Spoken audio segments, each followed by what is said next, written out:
بسم اللہ الرحمن الرحیم۔ السلام علیکم۔ تعبیر نامہ چینل میں خوش آمدید۔ آج ہم جس خواب کی آپ کو تعبیر بتا رہے ہیں وہ ہے خواب میں آٹا گوندھنا۔ حضرت ابن سیرین رحمۃ اللہ علیہ فرماتے ہیں آٹا گوندھنے کی تعبیر دین کی درستی ہے۔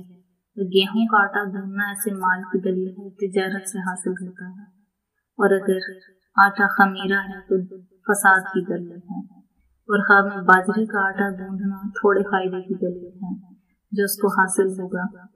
حضرت ابراہیم کرمانی رحمۃ اللہ علیہ فرماتے ہیں اگر دیکھے کہ اس نے آٹا خمیرہ کیا ہے یا پھر اس نے خریدا ہے یا اس کو کسی نے دیا ہے، اور اگر جو کا خمیر ہے تو دین اور صلاحیت کی درستی ہے، اور اگر خمیر گندم کا ہے تو مال حلال تجارت سے حاصل کرے گا، اور اگر باجرے کا خمیر ہے تو تھوڑا فائدہ حاصل کرے گا۔